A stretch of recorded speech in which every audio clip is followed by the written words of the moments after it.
몇 달 전 나도 모르는 사이에 일이 벌어졌고 그 후로 저는 심심하지 않은 삶을 살고 있습니다. 할머니 때문이죠. 평생 농사를 짓고 살아온 할머니인데 어찌나 고운지 그날 이후 제 인생이 즐겁습니다.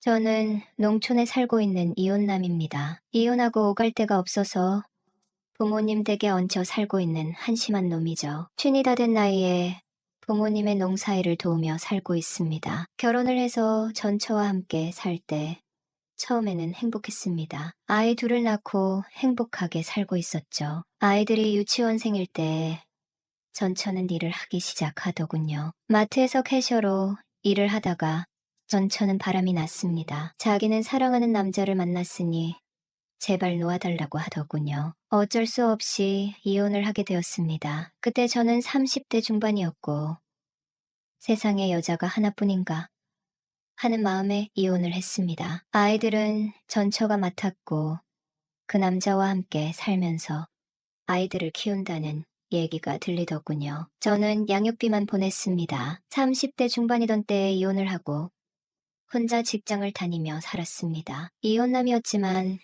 그때는 젊었기 때문에 여자들과 만날 기회가 많았죠. 사귀는 여자도 있었고 즐거운 일도 많았습니다. 그러던 중 저는 장사를 시작했다가 장사가 망하게 되어 부모님이 사는 집으로 들어와 살게 되었습니다. 부모님은 땅을 많이 가지고 있는 분들이에요. 저는 부모님의 농사일을 돕고 부모님으로부터 월급을 받고 살았습니다. 부모님의 집으로 들어온 지가 벌써 8년이 되었네요. 시골에서의 삶은 무료했습니다. 바쁠 때는 바쁘지만 한가할 때는 너무 한가한 곳이 농촌이죠. 시골에서 살다 보니 자연스럽게 여자를 만날 기회가 줄어들더라고요. 게다가 나이가 점점 들다 보니 여자를 만날 기회는 더더욱 줄었습니다. 쉰도 안 된 나이에 여자 없이 살 수 있는 남자는 극히 드물 것입니다. 꼭 밤을 보낼 여자가 아니더라도 여자가 있어야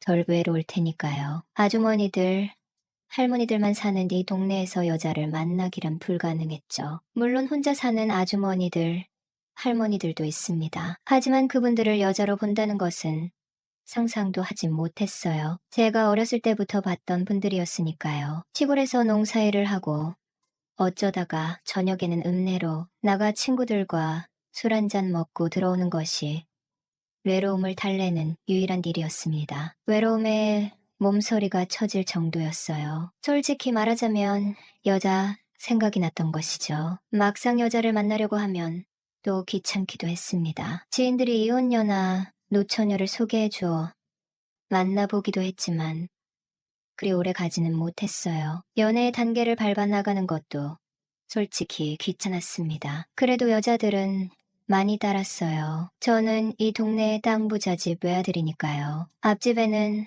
할머니 한 분이 살고 계십니다. 요즘 한참 저와 즐거운 시간을 보내고 있는 고마운 분이죠. 그 할머니는 제가 어렸을 때부터 앞집에 살고 계셨어요. 할아버지는 몇 년 전에 돌아가셨습니다. 할머니는 아들 둘이 있는데 아들 둘 다 도시로 나가 직장을 다니며 살고 있습니다. 저희 부모님은 그 할머니 집에 무슨 일이 생기면 저에게 가보라고 하셨습니다. 할머니 집에 가전제품이나 전등이 고장났다거나 하면 제가 가서 고쳐드리곤 했죠. 겨울철에 할머니 집에 수도가 얼거나 하면 제가 가서 녹여드리는 일도 했습니다. 할머니는 제가 본인의 아들들보다 훨씬 낫다고 하며 저에게 늘 고맙다고 하셨어요. 어쩔 때는 저도 귀찮을 때가 있죠. 하지만 이웃끼리 서로 돕고 사는 거라며. 저희 부모님은 그 할머니 집에 문제가 생기면 저에게 꼭 가보라고 하셨습니다. 할머니의 아들 중 큰아들은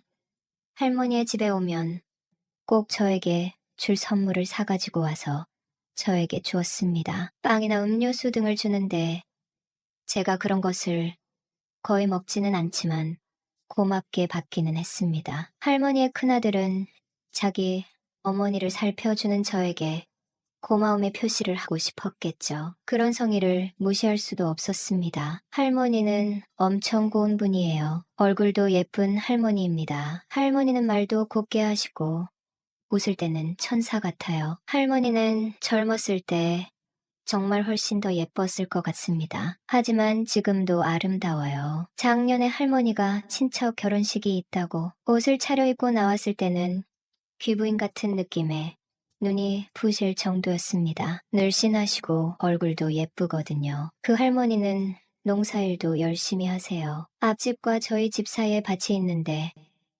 할머니는 봄부터 가을까지 그 밭에서 하루 종일 일을 하셨습니다. 그렇게 평생 농사일을 하며 살았지만 할머니는 피부도 하얗고 주름살도 별로 없어요. 머리카락을 염색하고 화장만 잘하면 저와 비슷한 또래로 보일 것 같습니다. 지난 가을에 농사일이 좀 한가해지니 저는 더 외로움을 많이 타게 되었어요. 매일같이 마음이 싱숭생숭하고 여자를 만나고 싶은 생각이 많이 들었습니다. 여자를 만나고 싶은 생각이라기보다는 밤을 함께 보낼 여자가 있었으면 좋겠다는 생각이었죠. 미치도록 외롭다 보니 앞집 할머니가 눈에 들어오는 거예요. 처음에는 내가 미쳤나 하는 생각이 들었습니다. 부모님과 연세가 비슷한 할머니에게 눈이 간다는 것이 참 어이가 없기도 했죠. 그러던 어느 날 할머니는 비닐하우스를 수리하고 있었습니다. 저는 마침 그날 할 일이 없어서 집에서 쉬고 있었죠. 저는 할머니를 도와드렸죠. 할머니는 저를 보고 방긋 웃으며 혼자 해도 되는 것이니 들어가서 쉬라고 했지만 저는 할 일도 없고 하니 도와드리겠다며 할머니가 하는 일을 도와드렸습니다. 일을 다 하고 할머니는 들어가서 밥을 먹자고 하시더군요. 할머니네 집으로 들어가 할머니가 차려주신 밥을 먹었습니다. 밥을 먹고 있는데 할머니는 이렇게 말씀하셨어요. 매번 이렇게 도와주니 자네가 내 서방님 같네. 이러면서 환하게 웃으시더군요. 할머니의 농담을 저는 이렇게 받았습니다. 그럼 내가 서방님이지. 가을이 돼서 이 서방님이 외로운데 마누라가 뭐 하고 있는 거요? 할머니는 잠시 당황한 표정이었는데 다시 웃으시며 말씀하셨어요. 서방님이 외롭다면서 쳐다도 이쁜 마누라 쳐다도 안 봐. 이 말에 저는 큰 소리로 웃었고 할머니도 엄청 큰 소리로 웃었습니다. 그 할머니가 그렇게 간드러지게 웃는 것은 그날 처음 본 것 같아요. 밥을 다 먹으니 식곤증이 몰려왔습니다. 졸음이 가득한 제 눈을 보고 할머니는 한숨 자라고 하시더군요. 집이 바로 코앞인데 집에 가서 자면 된다고 했더니 할머니는 여기서 잠깐 자도 된다고 하시길래 저는 누웠습니다. 할머니는 설거지를 하고 오셨어요. 저는 할머니에게 마누라 일로 와. 내 팔 베고 누워봐. 이렇게 말했는데 할머니는 웃고 계시더라고요. 할머니와 몇 마디 농담을 주고받다가 저는 잠이 들었어요. 1시간 정도 자고 일어나 보니 할머니는 제 옆에서 자고 계셨습니다. 저는 조용히 일어나서 나오려고 했는데 할머니도 잠에서 깨더군요. 할머니는 저에게 오늘 고맙다고 하셨습니다. 저는 고마우면 이 서방님의 외로움을 달래줘야지. 그냥 잤어. 이렇게 말했어요. 할머니는 서방님이 그냥 내쳐잤으면서 내가 뭘 어떻게 해줘야 한대. 이러면서 눈을 가늘게 뜨며 웃더군요. 저도 웃으면서 할머니에게 인사를 했습니다. 저 갈게요. 쉬세요. 제 말에 할머니는 어머, 이 서방님 좀 봐. 마누라 한껏 달뜨게 해놓고 그냥 간다고. 이렇게 말했습니다. 저는 머릿속이 혼란스러웠어요. 할머니가 진심으로 하는 말일까? 이런 생각도 잠시 들었지만 설마 할머니가 장난을 치시는 거겠지. 이렇게 생각하고 웃으며 할머니 집에서 나와 저희 집으로 돌아왔습니다. 다음날 할머니는 밭에서 일하고 있었어요. 저는 할머니에게 인사를 했더니 할머니는 저를 보고 야릇하게 웃더라고요. 서방님, 잘 주무셨어. 이렇게 말하는 할머니를 보고 저는 웃어드렸습니다. 나 없는 동안 한눈 팔지 말고 있어. 저는 할머니에게 이렇게 말하고 차를 타고 보리를 보러 갔죠. 할머니는 차에 타는 저에게 오늘 빨리 들어와요. 이렇게 말하며 손을 흔들며 인사를 해주었습니다. 저는 그날 저녁에 집에 들어왔어요. 밭에서 일을 하고 있던 할머니는 저를 보고 손을 흔들어 주었습니다. 차에서 내리는 저에게 할머니는 또 장난을 치는 거예요. 서방님은 오늘도 마누라를 독수공방하게 하려나?